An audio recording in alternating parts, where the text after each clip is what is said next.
tudo bem? Poderia lhe fazer alguma pergunta? Não é nada muito pessoal, muito difícil, mas você saberia me dizer qual que seria o perfil de um abusador sexual infantil? Bom, supondo que talvez você esteja pensando que poderia ser um psicopata, um pedófilo, alguém desconhecido da família que não está nem um pouco relacionado com alguém que você conhece, seus amigos, alguém mal encarado. Porém, a realidade que a gente vê, te contando na verdade, é que muita maioria das vezes não existe um perfil do abusador, não existe um perfil característico dele e que muitas das vezes ele está do lado das suas crianças. Viemos aqui informar não só coisas que não contam para vocês, mas sim coisas que na maioria das vezes são encobertas, como qual é o perfil do abusador, onde é que se encontra ele e dados que vêm crescendo cada vez mais no nosso município. Também vamos contar das nossas entrevistas que nós fizemos com algumas instituições. Eu me chamo Isabela. E eu me chamo Emily. E seja bem-vindo ao Pode Falar. Bom, primeiramente eu vou falar sobre o aspecto histórico, de como isso surgiu, de onde que ele veio, será que ele é muito antigo? Será que realmente as legislações elas são tão antigas e a humanidade sempre teve esse pensamento de proteger, de olhar a criança como a criança? É o que vamos falar é que eu, Isabela, vou falar alguns minutinhos com vocês. Bom, a visão que temos sobre a criança tem sofrido inúmeras alterações ao longo dos tempos. Tanto que a própria noção da infância surgiu apenas a partir do século XVII, que de certa forma é um tempo recente, considerando que estamos no século XXI, tendo pouco menos de 3 séculos até agora. Aí a gente pode pegar desde os tempos antigos, como os impérios, os tempos mitológicos, na qual, citando algumas, a gente pode citar a vida dos 12 Césares, escrito por Suetônio, na qual registrou as inclinações sexuais do imperador romano Tibério, na qual ele tinha as relações sexuais com crianças muito menores do que ele e até mesmo bebês. Recém-nascidos, eles tinham essas relações sexuais, o que não é contado muito na história. Além disso, a gente tem uma história grega que é muito conhecida, chamado Rápido de Ganimedes, na qual Deus, Zeus, achou um príncipe muito bonito e se apaixonou por ele e raptou ele para trazer aos deuses como um copeiro e, além disso, secretamente servir como seu amante. Só que detalhe, Ganimedes ele mal tinha saído da puberdade. E a puberdade, como a gente conhece, ela se inicia entre os 9 e 14 anos dos meninos e no máximo até os 16 anos. Então, a situação foi bem... Quando a gente olha para esse lado, a gente vê que realmente, desde os tempos antigos, a gente já tem essas inclinações sexuais em vista das crianças. Mas aí você pode me perguntar, nossa, os tempos antigos eram muito bárbaros, tão diferentes de hoje em dia, não tinha nada quando surgiu esse negócio de proteção à criança e de olhar a criança com uma imagem fragilizada? Não como hoje em dia, mas houve uma sutil forma de querer protegê-las. Temos, por exemplo, o Código de Hammurabi, que apesar de ter algumas partes em suas leis que poderiam usar crianças e mulheres como formas de troca, também entre suas leis havia uma especial atenção às viúvas, aos órfãos, aos filhos expostos a serviçais de um pai tirano e às mulheres indefesas. Então, querendo ou não, foi meio que um passo a fazer essa mudança de querer olhar para a criança com um olhar um pouquinho mais fragilizado como um indivíduo vulnerável. Fora isso que temos as leis de Moisés, dada por Deus, na qual proibia esse relacionamento entre pais e filhos, irmãos, tias, o que, diferente de outros povos, eles tinham a cultura de casar seus filhos muito cedo, principalmente as meninas, na qual, a partir dos 10 anos, elas já eram consideradas mulheres, sendo assim já capacidades para a sua vida como mulher, servir a casa, e maritais, que são do casamento. E eles tinham essa função com duas finalidades, que eram continuar sua linhagem, principalmente se eram de reis e não queriam misturar suas linhagens, ou até mesmo pessoas de família muito importantes, não queriam que suas filhas casassem com a plebe, ou até mesmo com seus inimigos, casavam entre a família para que assim seu laço continuasse, ou até mesmo com a finalidade de construir laços ainda mais fortes com pessoas mais ricas, mais importantes, e utilizavam as meninas como um instrumento de troca de casamento. Fora isso, que a gente pode citar as crueldades de Espartas, que é muito conhecida por algumas pessoas, na qual, ao nascer bebês especiais, bebês com, de certa forma, algumas deficiências, eles abandonavam as crianças, matavam elas, jogavam elas dos muros, e as crianças que sobreviviam a partir dos 6 anos já eram separadas da sua mãe para servir ao exército, se eram meninos. Aí, trazendo por um período assim, fora desse tempo antigo, muito antigo, a gente pode falar sobre a época do Ocidente, ou seja, a Europa. O que a Europa pensava das crianças? Será que ela tinha um olhar mais humanizado quando a gente pensa nos príncipes, nas princesas, ou até mesmo nas famílias de alta nobreza? Infelizmente não. As crianças, elas não eram vistas como crianças. Na verdade, elas eram vistas até como mini-adultos, adultos em miniatura. A partir do momento que ela não tinha mais essa eminente causa de morte, tipo, não precisava mais do seio da mãe para se amamentar, conseguia ficar de pé e realizar algumas atividades, ela já era por si só um adulto considerado. Tanto que em muitas situações de tipo violências ou até mesmo naqueles mortes públicas, a criança estava lá, ou até mesmo em situações de conteúdo sexual explícito, as crianças estavam lá, com a finalidade que só assim elas aprendiam a viver.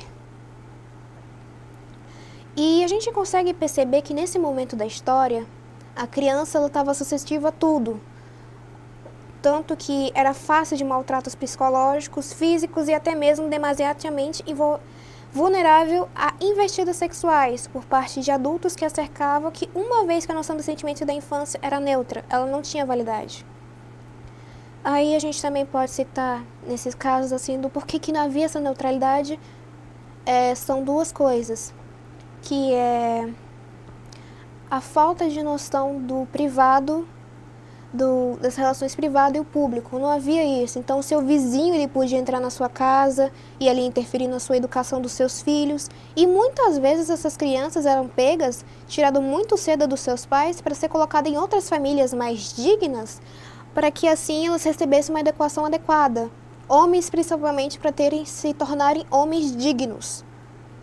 As mulheres, normalmente elas ficavam em casas para poder aprender os serviços domiciliares de casa, ou então iam para conventos, para assim poderem aprender as leis da igreja. Aí eu estou falando aqui um aspecto muito a respeito de como que era a visão, mas isso surge um pouquinho a dúvida. Normalmente, apesar da nossa sociedade estar evoluindo a respeito dos castigos físicos, será que vocês já se questionaram? De onde que pode ter surgido isso? Claro que surge desde os tempos antigos, é verdade. Mas será que não houve um propulsor para isso? Não houve alguém que ajudou a circular isso? E sim, um principal responsável em difundir essa metodologia, ou até mesmo influenciou bastante, foi a Igreja Católica Antiga. Por causa que ela difundia bastante mitos sobre as crianças, até chamado mito da criança malvada, na qual eles diziam que a criança ela já nascia com uma índole perversa que precisava ser controlada. Ou seja, e isso, para essa índole ser controlada, eles faziam uma eleição da violência física, para que assim foi dita como o melhor método de disciplinar as crianças, e que é, inclusive, usado até hoje por muitos pais. Perpetuou esse ciclo da violência. Aí a gente fala aqui, eu tô falando muito dos povos lá fora, das demais sociedades, das demais origens, dos demais terrenos, mas isso nos faz pensar. E aqui no Brasil? Como é que surgiu? Como foi? Até porque a gente foi descobertos, né? Vieram os portugueses para cá, e quando os portugueses vieram para cá, normalmente a gente aprende nas escolas que os jesuítas, a Igreja Católica, ela era muito próxima do Estado. Então, os jesuítas, aqui ao vierem catequizar os índios, eles também trouxeram essa disciplina de castigos severos contra as crianças indígenas. E assim surgiu isso. Também se perpetuou aqui no Brasil, por causa que também tivemos várias influências e, consequentemente, influenciou. Além disso, temos as várias mortes de crianças que foram abandonadas nas ruas por serem filhos ilegítimos, mortes de crianças que eram filhos de escravas por serem amas de leite, mortes por causa do trabalho infantil, já que a partir do século XIX até o século XIX, o trabalho infantil era visto como a melhor forma de escola para a criança. A partir dos 4 anos, a criança ela já estava apta a trabalhar. Ela já estava apta a entrar nas fábricas, a trabalhar como escrava. E muitas delas morriam. Muitas não chegavam nem aos 10 anos de idade. E isso pode ser reportado no livro que fala sobre Philippe Ariès, que foi um importante historiador e medievalista francês que falava da família e a infância.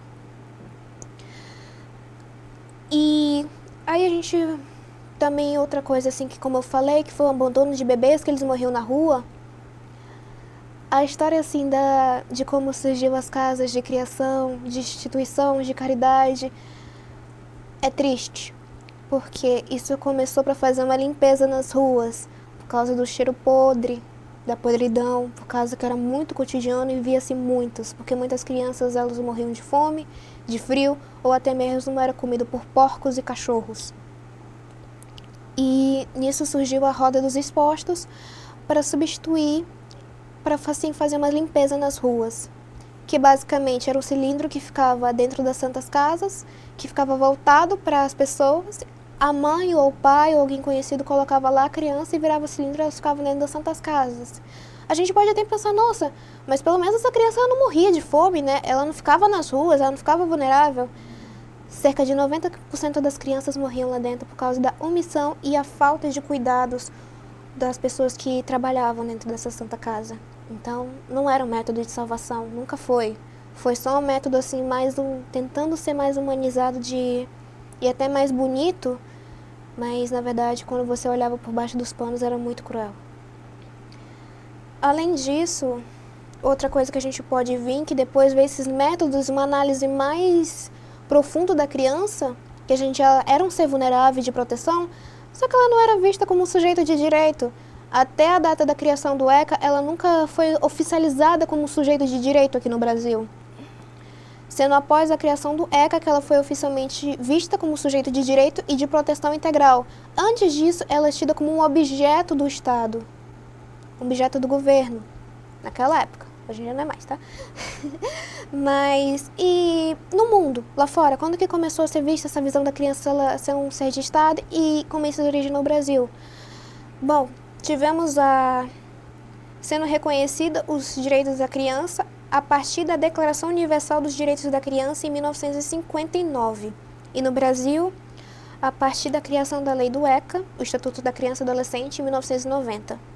Que trouxe isso com várias legislações, trouxe uma proteção ainda maior para nossas crianças, trouxe uma segurança e a humanidade cresceu. Até porque para a criação do Estatuto da Criança e Adolescente, houve muitos movimentos sociais por parte das pessoas, por parte da população, que se movimentou e pediu para que houvesse uma proteção, houvesse uma dignidade com essas crianças e a mesmo seus direitos. E isso aconteceu, tanto que teve até um movimento durante a Constituição que é chamada Criança Constituinte, que depois vocês podem pesquisar mais. E com isso tivemos várias legislações que são feitas até hoje em dia.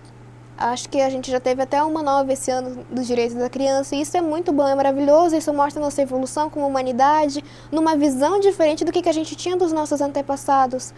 Só que isso também gera uma pergunta: por que depois de tanto esse desenvolvimento, essa mudança no olhar, esses pensamentos, por que cada ano que passa cresce ainda mais os índices de violência contra a criança e o adolescente?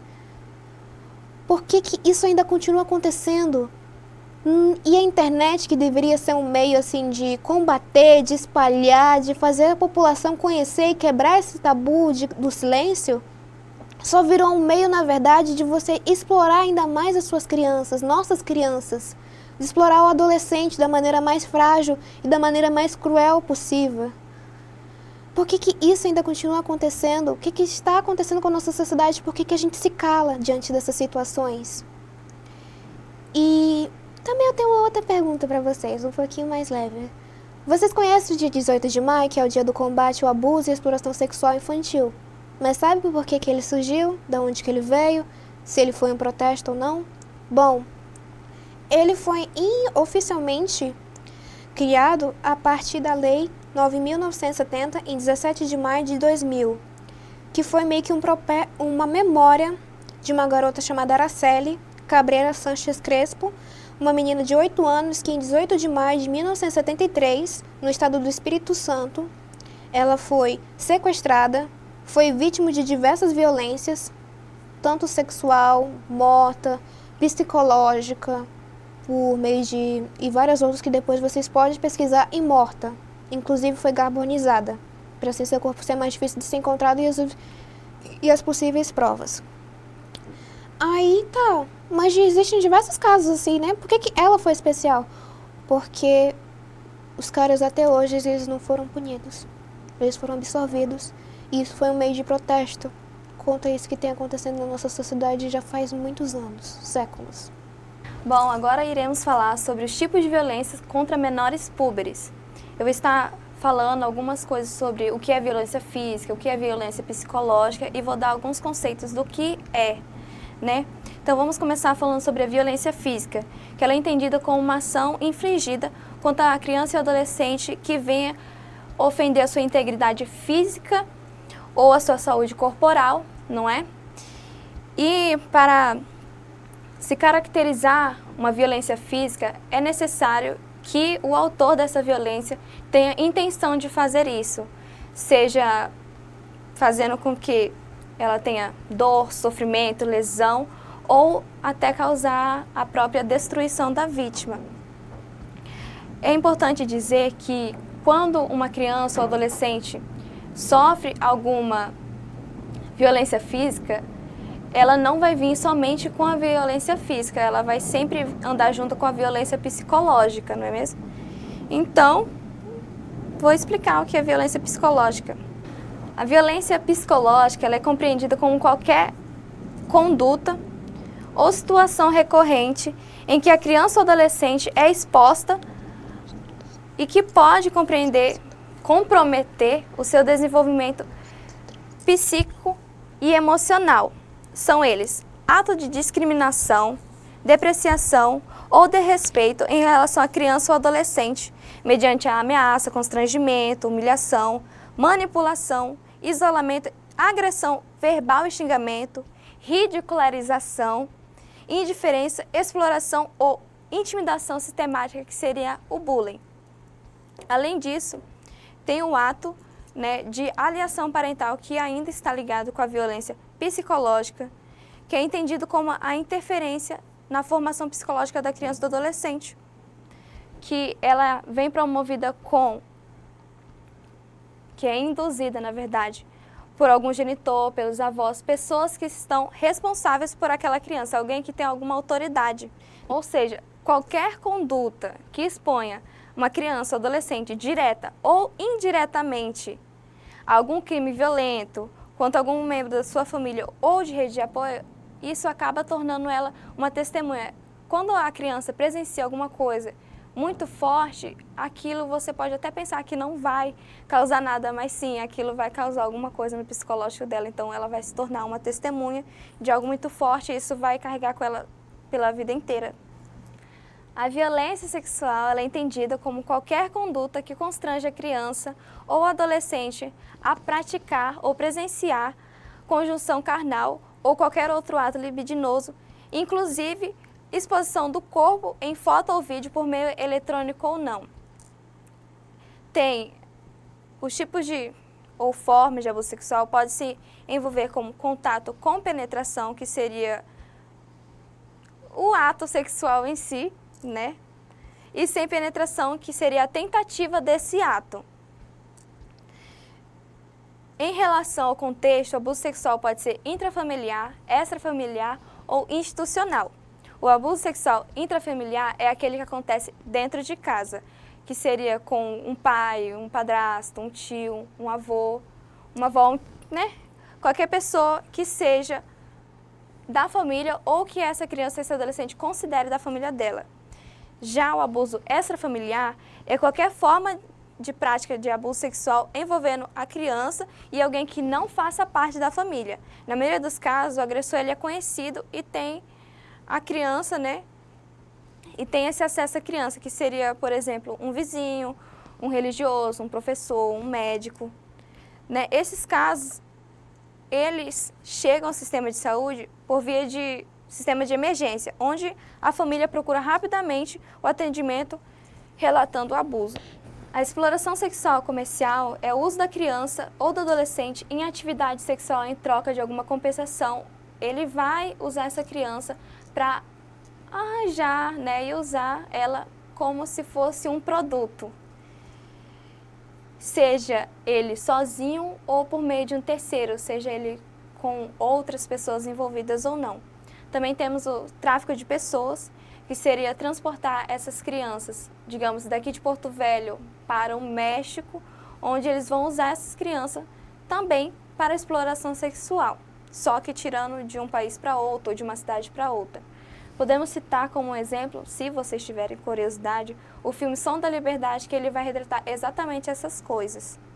A violência institucional, ela é caracterizada pela revitimização dessa criança ou desse adolescente em vulnerabilidade por organizações institucionais, públicas, né, que deveriam oferecer algum tipo de acolhimento, de proteção e legitimidade às vítimas de violência contra os serviços públicos para denunciar e ajudar essas crianças, mas na verdade elas fazem totalmente o contrário disso.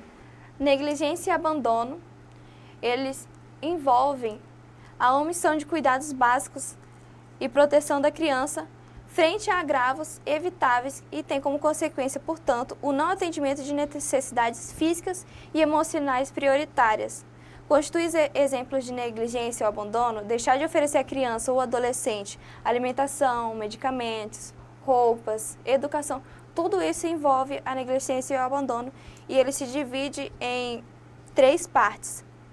A negligência física, ela inclui, na maioria dos casos, os maus tratos, que estão inseridos problemas nele, como a ausência de cuidado médico, né? O abandono e expulsão da criança de casa por rejeição, ausência de alimentação, imprudência ou desobediência de regras de trânsito e falta de medida para evitar intoxicação exógena. E supervisão inadequada, como deixar a criança sozinha em casa por vários dias. Temos a negligência emocional, que seria não dar um suporte emocional para a criança, não dar atenção, amor, carinho, cuidado, tudo isso é necessário que a criança tenha, né? Também permitir que essa criança use drogas ou consuma álcool. A permissão ou encorajamento da criança de atos delinquentes, deixar com que ela faça coisas que ela não deveria, não faz muito bem para ela, né? E temos a negligência educacional, que, por sua vez, como já diz o nome, é permitir que essa criança falte demais na escola.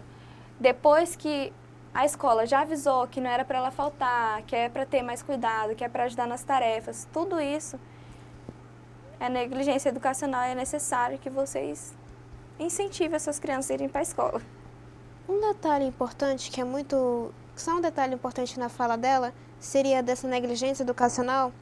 A gente pode citar o bullying, que muitas vezes eles são ignorados pelos professores, falando que são coisas de criança e que logo vai parar, e muitas vezes geram consequências fatais. Que a gente pode ter, por exemplo, as invasões nas escolas, que muitas vezes tem morte por parte dos professores que não ligavam, não faziam nada, ou até mesmo tentavam fazer alguma coisa, defender a criança, orientar os pais, ou até mesmo orientar os pais desses alunos que faziam essas coisas, ou então ocasionando suicídio, problemas, transtornos psicológicos dessa criança. E isso é uma forma de violência e negligência.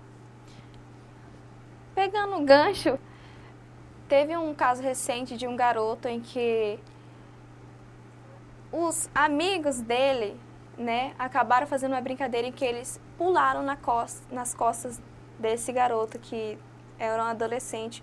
Isso acabou gerando a fatalidade. Esse garoto veio a falecer por meio dessa tal brincadeira. Vou explicar 2 coisas que não foi dito sobre o abuso sexual infantil, que ele se divide sem contato físico e com contato físico, que o sem contato físico seria conversa sobre atividades sexuais, assédio, propostas de relações sexuais, exibicionismo e voyeurismo, que seria observar fixamente uma pessoa fazendo atos ou olhando seus órgãos genitais, né, sem que essa pessoa saiba ou ela sabendo disso. E exibição de material pornográfico a essa criança ou adolescente. Por exemplo, digamos que temos um casal e uma criança dorme com esse casal.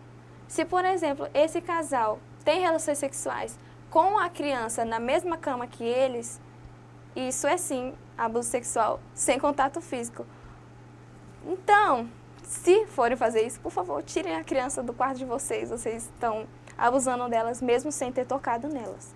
Não pense que só porque é criança ela não tem a mentalidade, o psicológico para dizer assim, ela não vai saber o que é isso, ela não vai entender. Ela pode não entender, mas isso vai trazer traumas para elas no futuro. Então, e com contato físico, que já foi dito que são relações sexuais com beijos, carícias, tocar em áreas exógenas, né? E outras coisas que eu não vou falar porque não sei qual é o público que vai estar escutando, né? Então, vamos começar dizendo agora, continuar dizendo sobre alguns mitos e verdades que tem por aí e as pessoas acabam achando que não são coisas que acontecem. Então, um mito que acontece é que o abuso sexual acontece, na maioria dos casos, longe de casa da criança ou do adolescente. E, na verdade, não. O abuso sexual ocorre com frequência dentro da própria casa da criança ou do adolescente. Normalmente, o agressor ele vai procurar um local, né, onde a criança seja mais vulnerável, né? E, normalmente, ele também mora ali por perto. E a maioria dos casos, como uma coisa assim, uma curiosidade, é que a maioria dos casos que são relatados, eles são relatados no período durante o dia, né? Outro mito é que é fácil identificar o abuso sexual pelas evidências físicas encontradas. Não, em apenas 30% dos casos existem alguma evidência. Nos outros, não existe evidência, então não é fácil identificar. Falando sobre isso, é importante que as autoridades elas sejam treinadas para diversas técnicas de identificação do abuso sexual entre as crianças e adolescentes. Outro mito é que as vítimas do abuso sexual são de famílias de nível socioeconômico baixo. Não. Falando sobre o abuso sexual, não existe um nível socioeconômico assim, específico, ele não é uma característica. O que pode-se dizer é que pessoas de classe mais alta, média e baixa, elas têm mais recurso para encobrir os casos que acontecem, seja para não acabar com o nome da família delas, que é muito remunerado, né?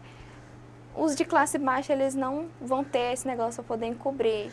E, normalmente, o agressor e a vítima, eles são do mesmo grupo socioeconômico. Outro mito é que a maioria dos casos é denunciado.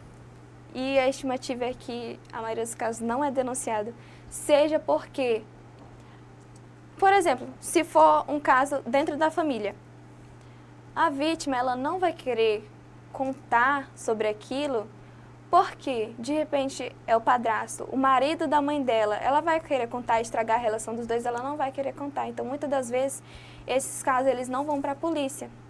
Outro mito é que pessoas estranhas ou desconhecidas representam maior perigo às crianças e adolescentes. Na verdade, as pessoas estranhas e desconhecidas, elas são responsáveis por apenas um percentual pequeno de tudo isso. Na realidade, 85% a 90% dos casos sexuais são vindos de pessoas que a vítima já conhece, como o pai, a mãe, um tio, um vizinho, olha, o homem da mercearia que mora perto da tua casa. É assim que funciona. Outro mito é que o agressor tem características próprias que o identificam. Quando a gente fala do perfil do abusador, não existe uma característica. Infelizmente, não tem como você olhar para uma pessoa, ela é branca, tem o cabelo castanho, o olho dele é preto, ele é abusador. Não é assim que funciona, eles não têm uma característica específica. E puxando o gancho, né, vamos estar falando sobre o perfil do abusador. O abusador, ele nem sempre é uma pessoa estranha. Muitas das vezes ele é aquela pessoa atenciosa, carinhosa, educada. Como o homem que te dá bom dia todos os dias. Não estou falando que qualquer homem que te dá bom dia todos os dias é um abusador. Só estou falando que pode vir de qualquer um, né? Então, não é fácil identificar ele, né? Ele é aquela pessoa duas caras. Digamos que para a sociedade ele se mostra como uma pessoa boa, ele vai lá, presta serviço para a sociedade, ele faz trabalho voluntário e não sei o que, mas na realidade ele é um monstro, ele é um abusador que se você vacilar ele vai se aproveitar da situação. Ele diz coisas para suas vítimas como, não conta para ninguém ou eu vou matar a sua família. Isso, ele faz essas coisas para que as suas vítimas se sintam menores, né? Que elas fiquem mais vulneráveis, pensando, ai meu Deus, eu não posso contar para minha mãe, ai meu Deus, eu não posso contar para minha irmã, porque elas vão estar correndo risco de vida. Não é como se ele dissesse, mas é como se a vítima recebesse essa mensagem como, você não tem outra saída, apenas aceite a situação, fique quieta, ninguém pode te ajudar, mas nós temos ajuda, você só precisa saber quem é a pessoa certa que você pode falar aquela situação, que ela vai te ajudar. E os abusadores se dividem em duas partes. Abusadores costumazes, que é algo costumeiro, ou seja, acontece com muita frequência. Nós podemos citar que, por exemplo, lá no caso do Rio Grande do Sul, as pessoas perderam suas casas e foram mandadas para um abrigo. Algumas coisas saíram na mídia, eu não sei se vocês viram, mas saiu na mídia que algumas pessoas estavam sendo abusadas lá dentro. Nós podemos dizer que aqueles abusadores que estavam lá dentro, eles eram abusadores costumados. Por quê? Eles provavelmente já faziam isso dentro da casa deles e mesmo com toda a situação que estava acontecendo, mesmo indo para um abrigo, mesmo indo para um local onde tinha várias pessoas, eles não deixaram de fazer. Era algo costumeiro, então eles não iam deixar de fazer simplesmente porque tinha algumas pessoas do lado. E os abusadores situacionais, que não é algo que acontece com frequência, e sim quando ocorre alguma situação que é favorável para o abusador. Por exemplo, eu sou casada e eu tenho uma filha e nós temos um amigo. Nós pedimos para que esse amigo cuidasse da minha filha quando eu fosse sair para um jantar, alguma coisa. E aí, quando esse amigo foi lá cuidar dessa criança, ele vai lá e percebe que ele está sozinho com a criança, não tem ninguém, o casal vai demorar. E aí ele usa dessa oportunidade para cometer o ato. Bom, eu vou falar agora um pouquinho sobre os dados que vem sendo dos últimos anos. Eu falei um pouco do passado, agora eu vou falar um pouco do presente, de como que isso vem se manifestando e como que os dados eles são alarmantes, os números eles são muito grandes. Bom, podemos começar que um boletim epidemiológico divulgado pelo Ministério da Saúde aponta que mais de 200 mil violências sexuais contra crianças e adolescentes foram notificadas em 7 anos, durante os anos de 2015 a 2021. São quase 80 casos por dia acontecendo, e isso são os notificados, porque como ela falou, muitos dos casos não são notificados por conta da vergonha, ou até mesmo por terem pessoas influentes que conseguem esconder isso, ou situações da pessoa não saber se realmente foi uma violência, porque tipo assim, se alguém passar a mão em você, em qualquer parte, você se sentir desconfortável com isso, isso é um abuso. E muitas vezes não é notificado, mas ele é um abuso.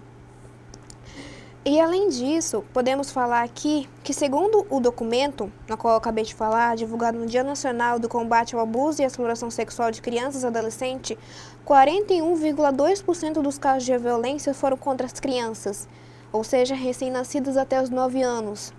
e 58,8% praticado contra os adolescentes de entre 10 e 19 anos. E a gente pensa assim, nossa, mas o número de bebês deve ser muito baixo, né? É horrível, não tem nem como imaginar a gente fazer alguma coisa com recém-nascido. O número de casos envolvendo os bebês com até 1 ano de idade é de 3.386 em 2015 e 2021, ou seja, mais de um caso por dia. Bebês. Não são até crianças a gente já fica apavorado, imagine bebês. Fora que, eu falei 2021, a gente pensa, não, mas foi 3 anos atrás, surgiu muitas medidas, surgiu novas leis, surgiu novos métodos, surgiu novos projetos. Isso é muito bom, pode continuar, por favor, continue fazendo os projetos. Mas, infelizmente, os números eles não diminuem. Tanto que, dados dos primeiros meses do ano de 2023, ou seja, ano passado, revela números alarmantes dos Disque 100. Registrou mais de 17 mil violações sexuais contra crianças e adolescentes de janeiro e abril daquele ano. Nos 4 primeiros meses de 2023 foram registrados ao todos mais de 69 mil denúncias e 397 mil violações de direitos humanos de crianças e adolescentes, das quais 9 mil e meio denúncias e 17 mil e meio denúncias foram envolvendo violências sexuais físicas, abuso, estupro e exploração sexual. E, além disso, psíquicas. Ou seja, envolve psicológico. Mas a gente acha assim, como ela acabou de falar, né? Os casos são menores dentro de casa, né? Não pode acontecer, até porque a casa é a proteção da criança. A casa da vítima do suspeito de familiares está entre os piores cenários, com quase 14 mil violações. No total, dentro de casa, de denúncias dentro de casa, do seio familiar, são mais de 5 mil e 7 mil denúncias e mais de 10 mil violações. E a gente pensa, mas fora de casa deve ser muito maior, né? Ao todo, fora de casa, com pessoas desconhecidas, vizinhos e amigos, são pouco menos de 2 mil denúncias e 3.5 mil violações. Não chega nem a metade do que acontece dentro de casa. Então, o perigo está em todo lugar, é verdade. Mas não pense que só porque a criança está dentro de casa, protegida, que você olha aquele parente seu que é tão bom para você, que parece que dá presentes, é tão carinhoso com a sua criança, não pode fazer nada. Não. Infelizmente, aquelas pessoas que a gente conhece de anos, pode sim fazer um mal às nossas crianças. Aí apontando, quais são as maiores vítimas? Infelizmente, acho que já era esperado, são as meninas, cerca de 85% são as meninas. E os meninos, eles também são vítimas. Mas, como até já foi falado no vídeo, a cada 1 em 10 meninos, eles são violentados. E a cada 1 em 4 meninas, elas são violentadas. Então, o número é um pouco menor, mas ainda assim é muito grande. Sendo meninos, a maior índice de violência entre 4 e 6 anos. Aí, eu falei aqui do Brasil todo. E a gente pensa, a gente está aqui no município de Porto Velho, né? O número deve ser baixo, a gente quase não... A gente imagina isso aqui em Porto Velho. Porto Velho é uma cidade tranquila, né? Entre aspas.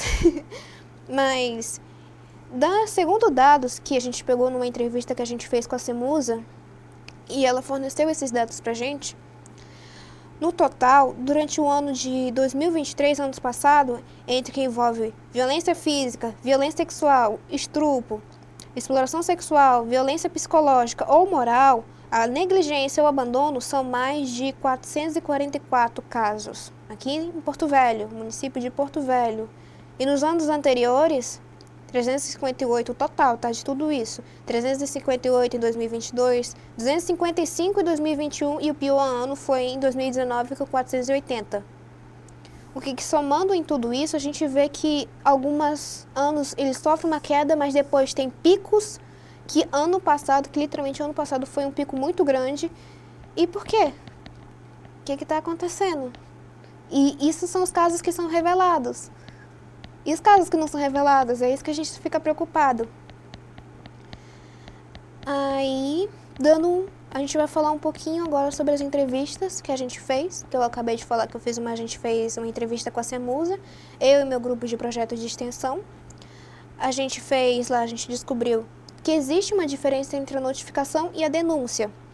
A notificação é para casos suspeitos dentro da rede extrafamiliar, consistindo na comunicação obrigatória de um fato, enquanto a denúncia é a peça processual que dá início à ação penal pública promovida pelo Ministério Público. Podemos dizer assim, a notificação é em situações que vai elevar o índice. A denúncia são aqueles casos que a gente vai lá na delegacia e a gente denuncia. E existem níveis de agravantes. Os meios de combate que eles incluem são palestras, campanhas, capacitação de agentes comunitários e programas de saúde na escola. Isso é muito bom, inclusive deve ser mais investido. A lei, eles também têm trabalhado muito no cumprimento da Lei 13.431 de 2017, que menciona a escuta especializada nas escolas, e a meta deles é definir uma melhora no fluxo de atendimento, para que assim mais crianças possam ser atendidas da melhor forma possível. E a gente perguntou para a pessoa que a gente entrevistou o que ela sente que é o maior desafio ainda para essa questão.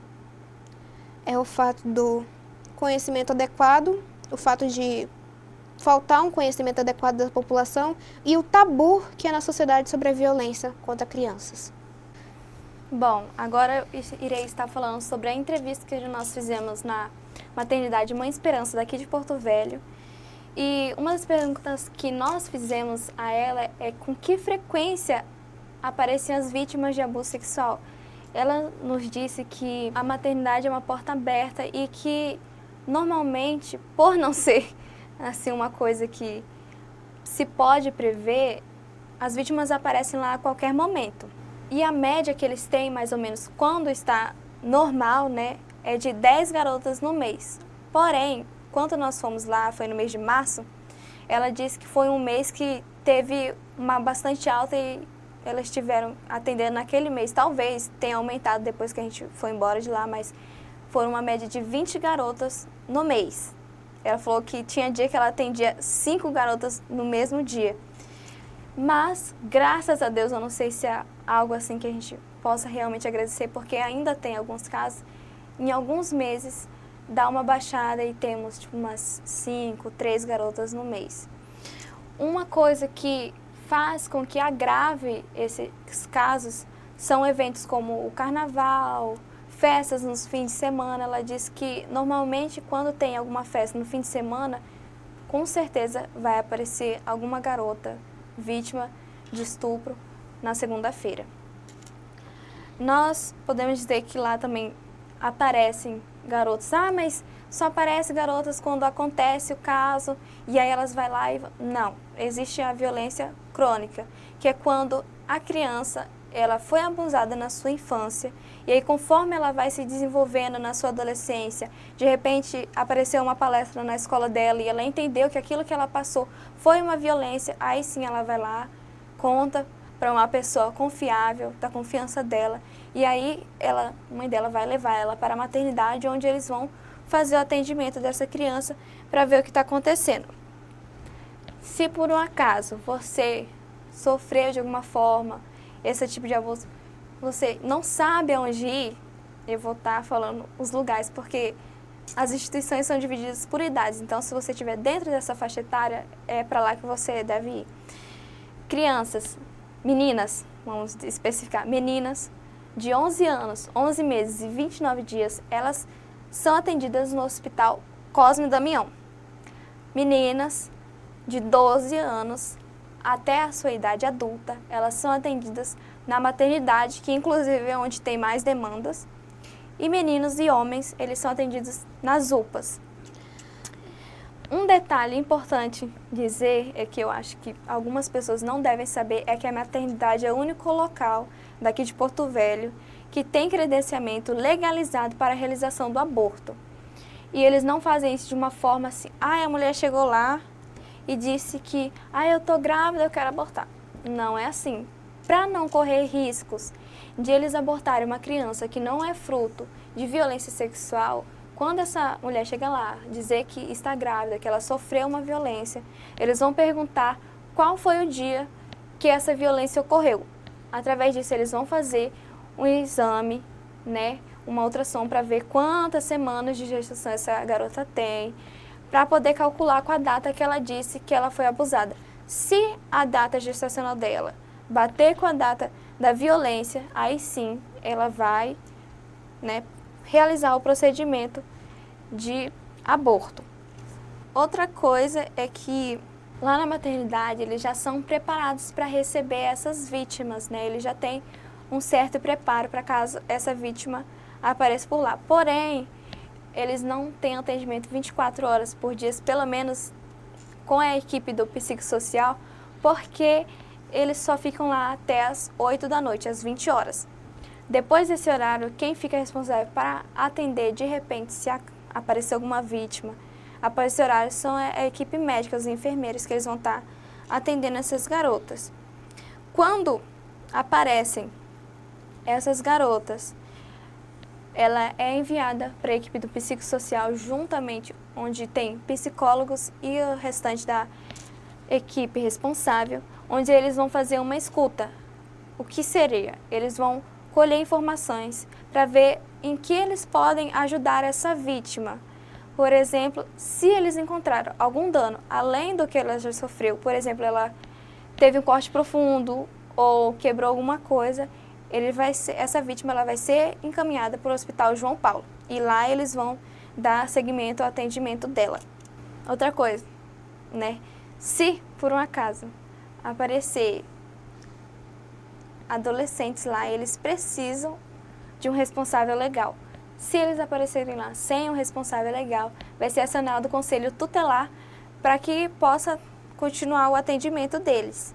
Mas para um adulto, quando ele chega lá, uma mulher chega lá, não é necessário que tenha um acompanhante com ela. O que eles vão pedir para você, se você for lá, é que você passe um contato de alguém confiável para você. Por exemplo, você ficou grávida e precisa realizar um aborto. Como é um procedimento um tanto quanto minucioso, tem um processo, é meio perigoso, caso aconteça alguma coisa, eles tenham para quem avisar. Uma pergunta que a gente fez para a moça que nós entrevistamos é que o que os hospitais precisam melhorar nas instituições para o recebimento dessas crianças, desses adolescentes, dessas mulheres. E ela disse que muita coisa tinha que melhorar. Inclusive, a gente até deu uma risada porque realmente é muita coisa que precisa melhorar, tanto na sua estrutura, porque ela disse que não tem salas específicas para atender esse tipo de coisa. Ela disse que no IML, porque a criança ela tem que passar no IML quando ela é abusada. Se ela denunciou, ela precisa passar por lá. Ela falou que tudo que acontece lá no IML, essa criança vai ter que passar por aquela mesma sala. Seria necessário que existisse uma sala específica para aquelas coisas, porque é algo que precisa de uma atenção maior. Ela disse que quando eles enviam uma criança, como eu disse, se acontece alguma coisa, eles precisam ter um dano diferente, eles enviam para um outro local, porque a maternidade ela é específica para a área do abuso. Então, elas vão focar nessa parte aí, para o atendimento da vítima, para os exames, para as injeções, para os testes de gravidez. É nisso que eles vão estar focados. Outras coisas, como a denunciação, isso é em outro setor, não é com eles. Então, caso aconteça alguma coisa diferente, vai ser enviado para outro setor.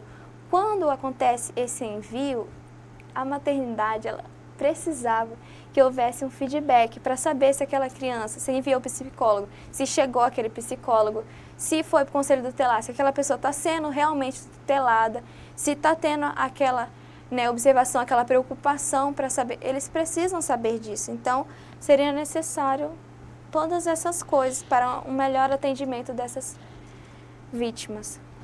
Falando de forma mais resumida, já que a gente está finalizando, vou falar também sobre a entrevista que a gente teve com o Cosmo Damião, que ele era a principal porta de entrada, mas hoje em dia ele não é mais. Também é uma das portas de entrada, mas não é mais a principal, considerada a principal.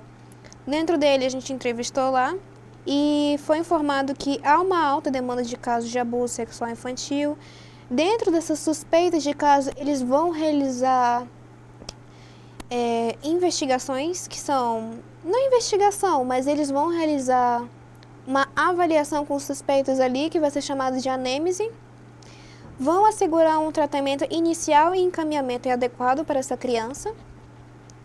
E os procedimentos de socialização de exames necessários, se tipo a criança se há suspeitas de alguma doença no sangue, se é crônico, se houve alguma doença da ST, se é necessário fazer as profilaxias necessárias, ou um procedimento assim, psicológico. E também uma pergunta que a gente fez para ele, que necessita assim, de orientação, o que eles necessitam assim, de melhora, seria uma orientação melhor por meio assim, jurisdicional. Porque como são médicos, são pessoas da área da saúde, elas não têm um conhecimento adequado das leis. E por conta disso, em muitas situações, elas ficam meio que sem saber se podem agir ou não, e até mesmo com medo, por conta que como isso pode afetar suas vidas pessoais. Elas querem ajudar, sim, mas muitas vezes não sabem por conta do medo de não ter conhecimento da lei adequado. Então, seria necessário ter um assistente jurídico ali presente. Aí, finalizando, a gente pode falar um pouco, já que a gente falou de todos esses aspectos, ia ser um pouco chato a gente não falasse as formas que os pais eles podem prevenir, a sociedade ela pode ajudar, porque sim, todos os cidadãos, todos eles têm o direito de proteger integralmente a criança. Se você vê uma criança agindo, um pai, uma mãe, alguém que esteja agindo com forma violenta com a criança, você pode filmar, você pode tirar foto e discar um Disque 100. Se você souber de algo, se alguma criança ela te contar alguma coisa, você pode sim por meio agir. Mesmo você não sendo da família ou você sendo apenas um amigo ou alguém conhecido. Professor, pode. Inclusive, você tem o dever. Aí os pais, eles têm que estar bem informados sobre a realidade do abuso sexual contra crianças. Parem de fingir que o perigo não existe, ele está ali. Não é porque muitas vezes se você não vê acontecendo visualmente que ele não pode acontecer com você, ele pode. E você precisa se prevenir, porque é a sua criança. Ouvir seus filhos e acreditar neles, por mais absurdo que pareça o que está contando, a maioria das vezes as crianças elas falam a verdade e as que inventam, elas são induzidas por adulto. Então escuta, leve, se você não quer assim, não tenta assim meio que perguntar para a criança porque pode acabar causando uma revitimização. Leva ela a um ponto de atendimento, leve ela a uma delegacia especializada que eles vão sim fazer o segmento do fluxo, para que assim haja uma verificação da verdade e da mentira. Mas leve, acredita e confia. Você não é um profissional, existem profissionais capacitados para isso. Saiba onde eles estão, com quem estão e o que estão fazendo. Supervisione o uso da internet, que como eu falei, é um meio que infelizmente tem sido usado para a exploração e o abuso das crianças, e até mesmo de sequestro. Não obrigar a criança a beijar ou abraçar, mesmo que seja parentes, para que ela tenha consciência de que ela não tem que fazer nada que não queira. Porque muitas vezes a criança, o pai lá fala, não, mas esse é o tio, dá um abraço nele. Aí quando vai lá ver, às vezes acaba uma outra pessoa vai lá, encosta na criança, mesmo faz um abuso sexual. E a criança tipo, não, mas a mamãe falou pra mim que eu tenho que ser educada com as pessoas, eu tenho que abraçar, eu tenho que ser gentil com elas. Então não obrigue nada que seu filho não queira. Saber como seu filho está fazendo nos momentos de lazer. Procurar informar sobre o que e como lidam com a questão de violência na sua escola, nas igrejas, nos ambientes onde a sua criança frequenta e seu filho, né, o adolescente. Antes de tudo, falar com seu filho ou sua filha e lembrar que o abuso sexual pode ocorrer ainda nos primeiros anos. A criança ela também precisa saber se proteger e saber o que pode e não pode tocar. Não é só porque você sabe que a sua criança deve ficar sabendo um anonimato. Porque muitas vezes acontece e a criança não sabe e ela acha que não aconteceu nada. Então ela precisa saber. Tanto que entre os 18 meses e 3 anos, ensine a ele o nome das suas partes do corpo, ensine por meio de vídeos, livros, que pode te ajudar nessa parte de educar. Entre os 3 e 5 anos, converse com ele sobre as partes privadas do corpo, onde pode e não pode tocar. Até os 5 anos, após os 5 anos, deve ser orientado sobre a sua segurança pessoal e alertado sobre as principais situações de risco, tipo não seguir estranhos, não aceitar nada de estranhos. Se alguém tocar em você, grite, saia correndo. Se um carro estivesse seguindo, saber fazer as orientações necessárias, entre dentro de uma loja. Após os 2 anos, deve ser iniciada a discussão sobre os conceitos e as regras de conduta sexual. E finalizando, a gente pode falar sobre as redes de apoio para criança e adolescente vítimas de exploração sexual, que são os conselhos tutelares, os centros de referência especializado de assistência social, as delegacias, as varas da infância e adolescência e o Programa Nacional de Enfrentamento da Violência Sexual contra Crianças e Adolescentes.